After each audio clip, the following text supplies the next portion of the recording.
No, and this kid walked up to me, and he's like, I had the laser, and he was just like, how's it work? And I'm thinking to myself, like, I am not explaining how a laser works to a child. Like, why? A small child.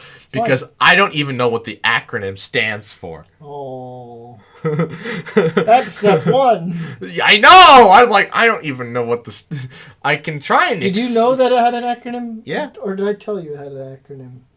Oh, no, you didn't know MOSFET had an acronym. No, yeah, it was MOSFET. No, but I've known MOSFET has lasers. an acronym. Do you remember what I told you there is?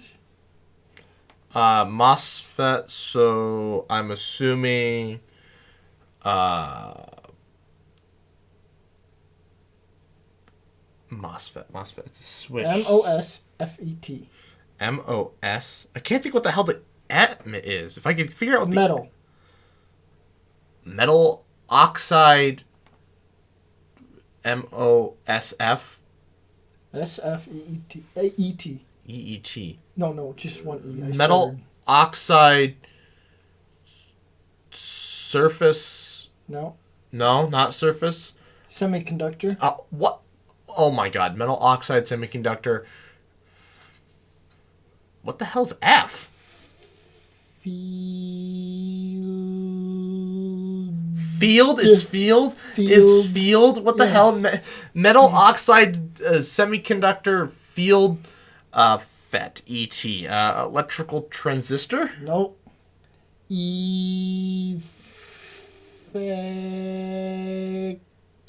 Effect? Metal oxide semiconductor field effect transistor. Field effect transistor. Some bullshit. What the hell? It's a mouthful. Yeah, no kidding. Metal oxide. I guess it could be made with a semiconductor field effect metal transistor. oxide. It could also be made with a metalloid. But anyways, so there was so that I tell a lot of things. There's this Girl Scout troop that came in, and they were like, okay, ask him questions. And one of the questions like, okay, they just said space debris. I'm like, you have come to the right person to talk about space debris. I wrote, recycled a paper. I wrote one. Recycled part of that one to make a second, much better one.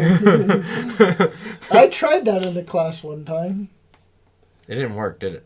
Well, the thing is, I was honest, and I asked if I could just reuse the same paper, and they said no. But I'm pretty sure... Well, see, that's the thing, right?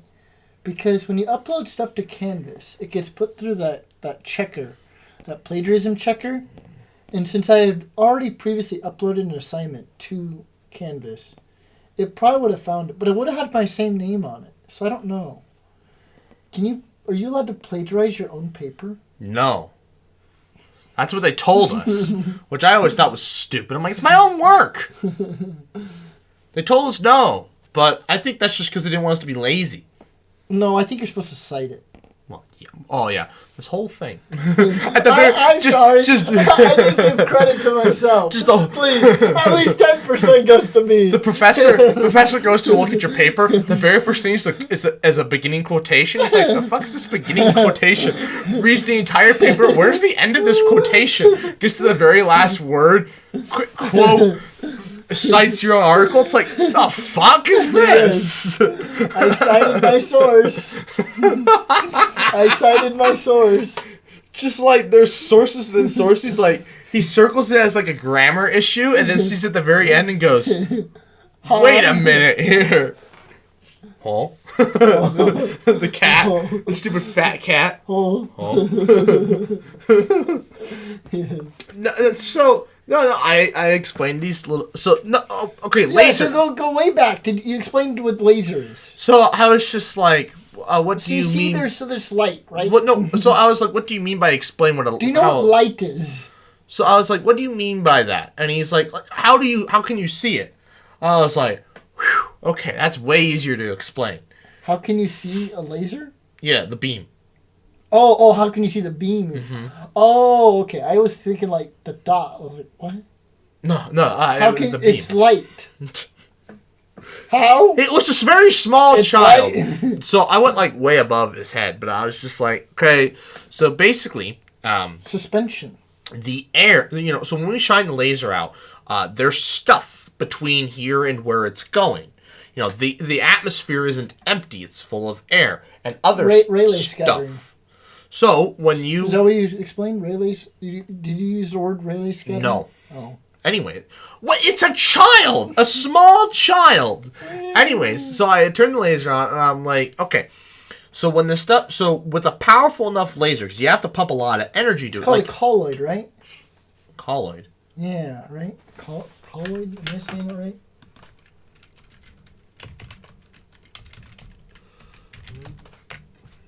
Yeah. Go on. Oh, right. No, not this again. We're not talking about mixtures again. Well, it helps. Fuck the mixtures. Colloid. Anyways, so I was just like, so basically, lasers, they have to be powerful enough, and they also have to be the right wavelength. Because like red, you need a very, very powerful laser to be able to see the beam. Yeah. But green and blue, they have a shorter wavelength, so they get stopped by the dust and other stuff a lot easier. So you don't need as powerful of a laser, and that's why you're able to see the beam.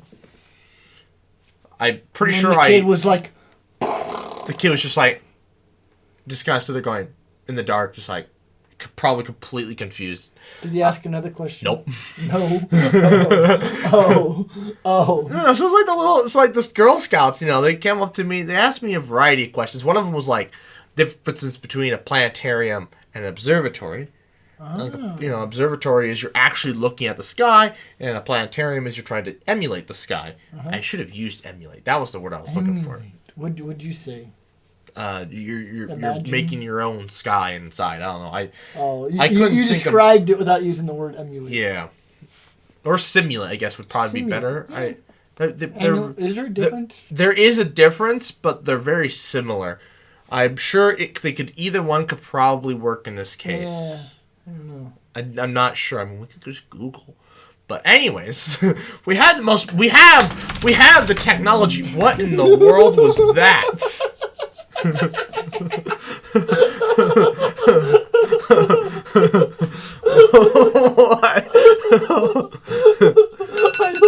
I don't know what I did, but that was cool. Never again. Remember how I said you're not allowed to touch the keyboard? That is exactly why. I did, but that was cool. They don't even know what happened because we were on scene 2, so they didn't even see it. I don't know what I did. He somehow everything went and like reopened. Everything closed and then reopened in like a split second, and it's just like, Oh, my face is red. Oh yeah, mine is too because it's fucking warm in here too. Anyways, but they eventually asked about space debris. And I was just like, oh, you've come to the right place. I wrote a paper or two on space debris. So basically, there's two types. You have the stuff up in geosynchronous orbit. Basically, you put those into a graveyard, and theoretically, we never have to worry about them again. I forgot to mention Kessler syndrome, but What? Kessler syndrome? Kessler syndrome? Mm-hmm. I don't know if I've heard of that. That's basically where enough space debris happens to where everything in orbit gets completely destroyed. Oh. And it's a chain reaction, and it goes faster and faster and faster until some point everything's just gone. Dust. Yeah. Kessler syndrome. Yeah, it happens in gravity. Well, yeah, I didn't know there was a word for it. I've done a whole video. Do I watch YouTube? This was back when you did. Oh. Do I watch your channel? You did. I did. That is true.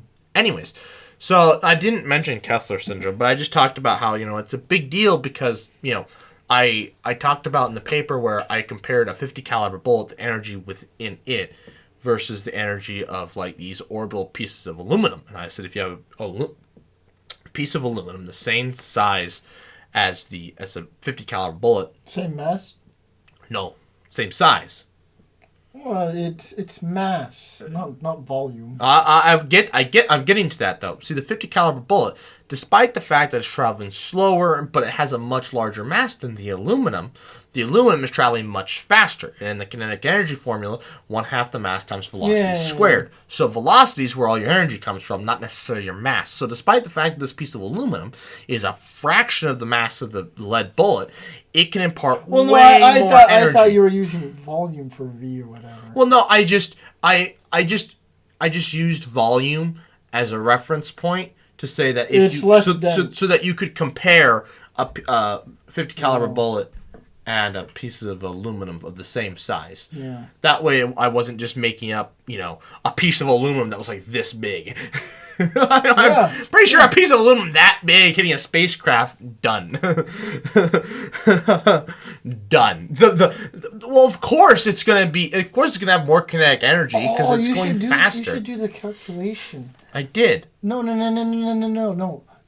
How small would something need to be to have the same kinetic energy as a bullet?